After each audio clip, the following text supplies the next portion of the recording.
নমস্কার বন্ধুরা, ফতেশ্বর study centre চ্যানেলে তোমাদের স্বাগতম। তোমাদের জন্য দারুণ সুখবর। পোস্ট অফিসের তরফ থেকে অনেক মাস পরে আবার নতুন নিয়োগ বিজ্ঞপ্তি জারি হয়েছে, যেখানে গ্রুপ সি পোস্টে তোমাদের নিয়োগ করা হচ্ছে। এখানে তোমাদের যে নিয়োগটি করা হচ্ছে সেটা সম্পূর্ণ পার্মানেন্টভাবে নিয়োগ করা হচ্ছে। তুমি যে কোনো পোস্টাল সার্কেল থেকেই হও না কেন, প্রত্যেকে তোমরা আবেদন করতে পারো, কারণ এই যে নিয়োগটি করা হচ্ছে সেটা অল ইন্ডিয়া প্রত্যেক প্রার্থীরাই আবেদন করতে পারে। সম্পূর্ণ তথ্য তোমাদের এই ভিডিওতে থাকবে। এখানে যোগ্যতা যেটি প্রয়োজন সেটা হলো মাধ্যমিক পাস। তোমার যোগ্যতা যদি মাধ্যমিক হয়ে থাকে, তোমার বয়স যদি 18 থেকে 56 বছরের মধ্যে হয়ে থাকে, তোমরা প্রত্যেকে এখানে এলিজিবল আছো। তো চলো প্রত্যেকটি তথ্য এই ভিডিওর মাধ্যমে দেখাবো এবং তোমাদের কিভাবে ফর্ম ফিল আপ করতে হবে, কি কি ক্রাইটেরিয়া, সম্পূর্ণ ডিটেলস A to Z তোমাদের জন্য এই ভিডিওর মাধ্যমে। তো চলো মূল পিডিএফে চলে যাচ্ছি। তো দেখতে পাচ্ছ আমি পিডিএফটা ওপেন করে নিয়েছি। প্রথমেই তোমাদের বলে দিই যে দেখতেই পাচ্ছ যে লেভেল 2 অনুযায়ী তোমাদের বেতন থাকছে 7 CPC, অর্থাৎ তোমাদের 19,900 টাকা থেকে 63,200 টাকার মধ্যে বেতন থাকবে। এই লেভেলের বেতন কিসে দেওয়া হয়? যেখানে তোমাদের গ্রুপ সি লেভেলের যে পোস্ট, সেই গ্রুপ সি লেভেলের পোস্টে যে বেতন থাকে সেই বেতন তোমরা এখানে পেয়ে যাবে। এখানে তোমাদের এজ লিমিট কি প্রয়োজন? ন্যূনতম বয়স হচ্ছে 18 বছর, ম্যাক্সিমাম বয়স হচ্ছে 56 বছর। অবশ্যই তোমাদের এজ ক্যালকুলেট করতে হবে লাস্ট ডেট অনুযায়ী, সেটা হলো 26শে আগস্ট 2025 অনুযায়ী, যেটা হলো তোমাদের closing date of receipt of application. ঠিক আছে, তো চলো এবার তোমাদের কিভাবে ফর্ম ফিল আপ করতে হবে, এছাড়া তোমাদের দেখিয়ে দিই যে কিভাবে তোমাদের সিলেবাস এখানে থাকছে সিলেকশনের জন্য। তো যেহেতু তোমাদের গ্রুপ সি পোস্টে নিয়োগ করা হচ্ছে, তো সিলেকশনের জন্য প্রথমে তোমাদের একটি রিটিন এক্সামও হবে। তো চলো রিটিন এক্সামের সিলেবাসটা তোমাদের দেখাই। তো দেখো, তোমাদের এখানে সিলেকশনের জন্য তোমাদের একটি এক্সামিনেশন নেওয়া হবে। যে এক্সামিনেশন সেটা হলো স্টেজ 1 এক্সামিনেশন থাকবে, সেখানে থিওরিটিক্যাল টেস্ট থাকবে, এবং স্টেজ 2 এক্সাম থাকবে, সেটা হলো প্র্যাকটিক্যাল এক্সাম থাকবে। এখানে তোমাদের গ্রুপ সি পোস্টে নিয়োগ করা হচ্ছে এবং যোগ্যতা যেটি প্রয়োজন সেটা হলো ক্লাস 10th পাস যোগ্যতা প্রয়োজন। এখানে দেখো তোমাদের এমসিকিউ টাইপের কোশ্চেন থাকবে, যেখানে 80 নম্বরের তোমাদের পরীক্ষা হচ্ছে, 90 মিনিট তোমরা সময় পাচ্ছ। ইংলিশ, হিন্দি এবং রিজিওনাল ল্যাঙ্গুয়েজে তোমরা কোশ্চেন পাবে, অর্থাৎ তোমাদের ল্যাঙ্গুয়েজ যদি বাংলা হয়ে থাকে, তুমি বাংলা লোকাল ল্যাঙ্গুয়েজেও কিন্তু এক্সাম দিতে পারবে।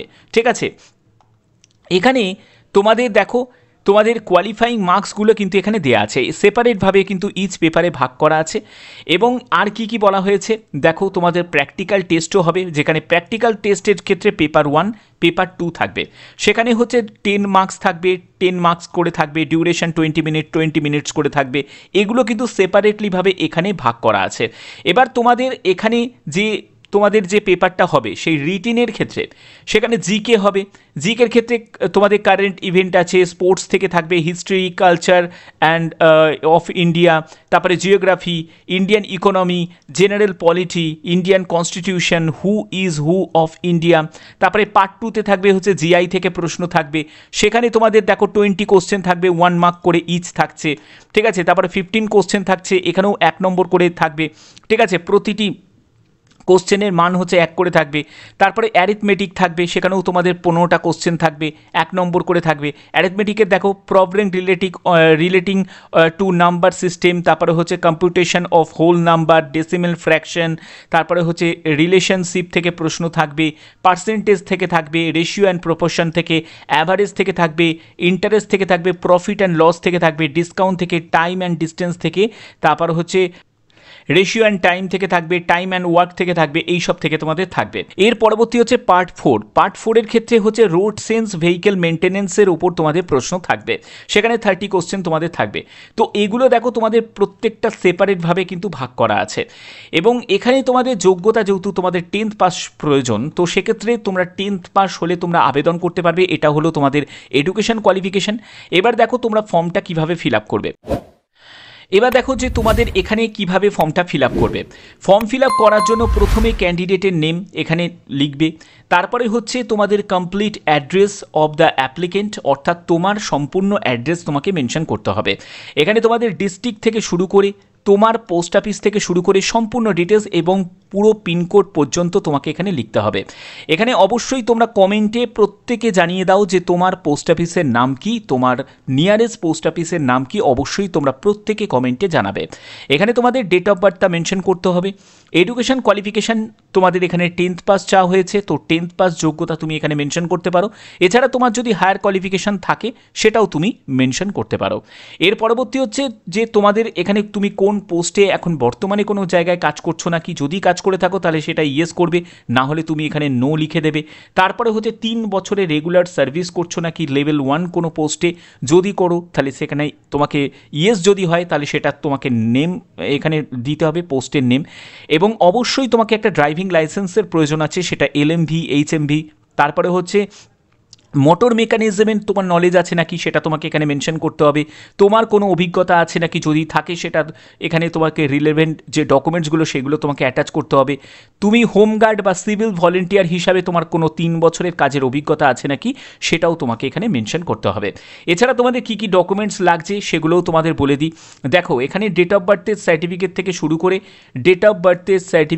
শুরু করে তোমাদের 10th অ্যাডমিট কার্ড, যদি তোমাদের ডেট অফ বার্থের সার্টিফিকেট যদি না থাকে তাহলে 10th অ্যাডমিট কার্ড হলেও হয়ে যাবে।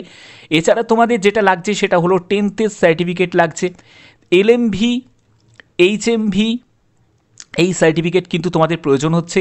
যদি তোমার কোনো অভিজ্ঞতা থাকে, পূর্ববর্তী কাজের যদি অভিজ্ঞতা থাকে, সেই এক্সপিরিয়েন্সের তোমাদের একটা সার্টিফিকেটও কিন্তু প্রয়োজন হচ্ছে। কাস্ট সার্টিফিকেট যদি থাকে তাহলে সেই কাস্ট সার্টিফিকেট দেবে।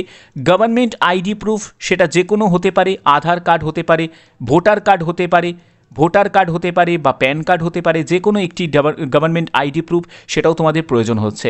এই সব ডকুমেন্টস ছাড়া কিন্তু কোনো রকমভাবে আবেদন করা যাবে না, এগুলো কিন্তু সব মেনশন করা আছে। আবেদনপত্র কোথায় পাঠাবে? আবেদনপত্র পাঠানোর জন্য যাবতীয় ডকুমেন্টসগুলোকে অ্যাটাচ করে তোমাদের এই ঠিকানায় পাঠিয়ে দিতে হবে। The assistant director postal services staff and recruitment. দেখো এখানে দেওয়া আছে the chief post master general Haryana circle. এইখানে তোমাদের 26শে আগস্ট 2025-এর মধ্যে তোমাদের পাঠিয়ে দিতে হবে। প্রপার ওয়েতেই পাঠাতে হবে। কোনো আবেদন মূল্য, সম্ভবত এখানে কোনো আবেদন মূল্য লাগছে না, কোনো আবেদন মূল্য লাগছে না, সম্পূর্ণ ফ্রি অফ কস্টে প্রত্যেকে আবেদন করতে পারো, যে কোনো জেলা যে কোনো রাজ্য থেকে। এখানে তোমাদের বেতন থেকে শুরু করে সব ডিটেলসটা তোমাদের এখানে দেওয়া আছে। শূন্যপদ হচ্ছে 2টি মতো শূন্যপদ আছে, ঠিক আছে। তো এই হচ্ছে তোমাদের সম্পূর্ণ ডিটেলস। এবং তোমাদের স্টাফ কার ড্রাইভার পোস্টে তোমাদের নিয়োগ করা হচ্ছে, যেটি গ্রুপ সি পোস্টের মধ্যে পড়ছে। 19,900 টাকা থেকে 63,200 টাকার মধ্যে তোমাদের বেতন থাকছে। যারা যারা আবেদন করতে ইচ্ছুক তারা প্রত্যেকে আবেদন করতে পারো, খুব ভালো একটি সুযোগ। আর তোমরা অবশ্যই কমেন্টে জানিয়ে দেবে যে কোন পোস্ট অফিস তোমাদের পোস্ট অফিস। অবশ্যই তোমরা কমেন্টে জানাবে যে তোমাদের নিয়ারেস্ট পোস্ট অফিসের নাম কি, সেটা অবশ্যই কিন্তু প্রত্যেকে কমেন্টে জানাবে, যাতে তোমাদের কাছেও বিভিন্ন আপডেটগুলো পৌঁছে দিতে পারি। আর এখানে অল ইন্ডিয়া প্রত্যেক ক্যান্ডিডেটই কিন্তু অ্যাপ্লাই করতে পারে, ঠিক আছে। তো এই হচ্ছে তোমাদের সম্পূর্ণ ডিটেলস ইনফরমেশন প্রোভাইড করলাম। আশা করছি ভিডিওর মাধ্যমে প্রত্যেকটি তথ্য স্টেপ বাই স্টেপ তোমাদের কাছে তুলে ধরতে পারলাম। এরকমই যদি গুরুত্বপূর্ণ আপডেট পেতে চাও তাহলে অবশ্যই বলবো চ্যানেলটাকে এখনই সাবস্ক্রাইব করে বেল আইকনটাকে অল করে নাও। এখনের মতো এইটুকুই, টাটা।